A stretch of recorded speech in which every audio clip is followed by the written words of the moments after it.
परिचय।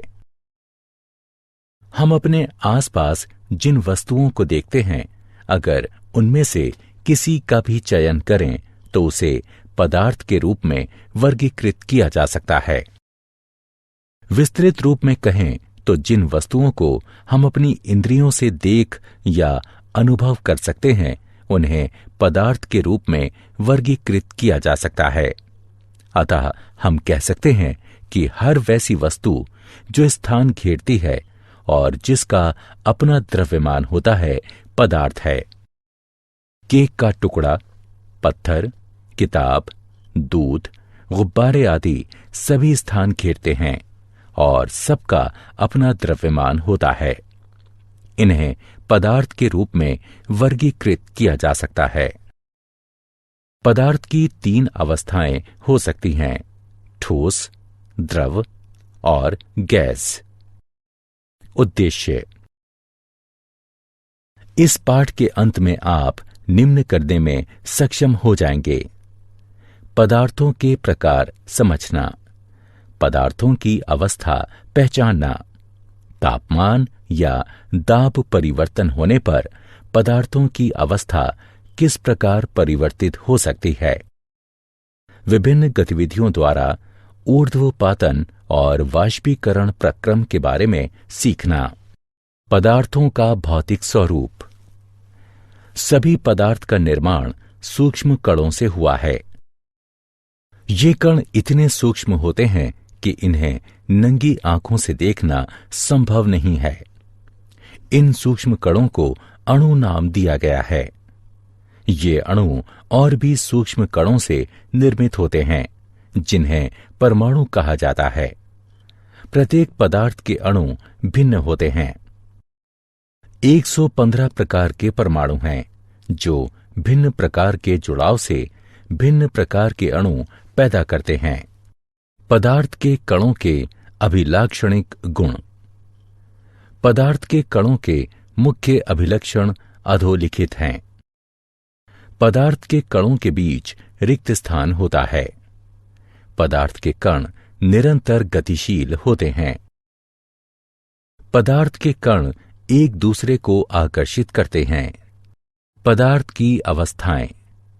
पदार्थ 3 प्रकार के होते हैं: ठोस, द्रव और गैस।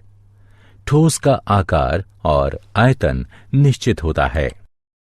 द्रव का कोई निश्चित आकार नहीं होता, लेकिन आयतन निश्चित होता है। द्रव में बहाव होता है और इनका आकार बदलता है। गैसों का कोई निश्चित आकार और आयतन नहीं होता। ठोसों एवं द्रवों की तुलना में गैसों की संपीड्यता काफी अधिक होती है। मूल्यांकन। आगे बढ़ने से पहले आइए जांचें कि आपने अब तक कितना सीखा है। निम्नलिखित का मिलान करें।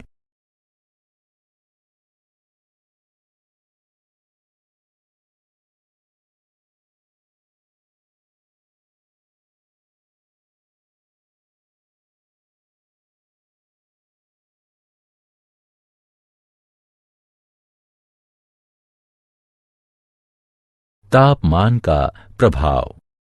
आइए जानें कि ठोस, द्रव और गैस पर तापमान का क्या प्रभाव होगा।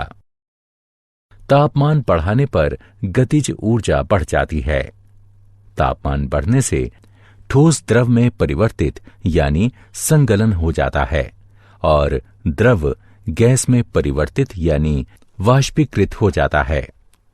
गैस, द्रव और ठोस शीतलन या तापमान के घटने से संशोधित हो जाते हैं। केल्विन तापमान का एसआई मात्रक है। दाब का प्रभाव। पदार्थ के ठोस, द्रव और गैस अवस्थाओं पर दाब परिवर्तन का उल्लेखनीय प्रभाव पड़ता है। दाब बढ़ाने से गैस द्रव में परिवर्तित हो सकती है। इस प्रक्रम को संघनन कहते हैं। दाब बढ़ाकर द्रव को ठोस में परिवर्तित किया जा सकता है। इस प्रक्रम को ऊर्ध्वपातन कहते हैं। इन अवस्थाओं को शीतलन से या तापमान को घटाकर पुनः परिवर्तित किया जा सकता है। क्या आप जानते हैं, हमारे ब्रह्मांड में कुल मिलाकर पदार्थों की 7 अवस्थाएं हैं। गैस से ऊपर पदार्थ की चौथी अवस्था प्लाज्मा है। प्लाज्मा आयनित गैस है। ये एक ऐसी गैस है जिसे एक बिंदु तक अत्यधिक गर्म करने पर इसके कुछ इलेक्ट्रॉन अपने केंद्रकों से टूटकर दूसरे केंद्रकों से जुड़ जाते हैं। तारे प्लाज्मा से बने हैं और आग प्लाज्मा है। प्लाज्मा से ऊपर पदार्थ की 5वीं अवस्था किरण है।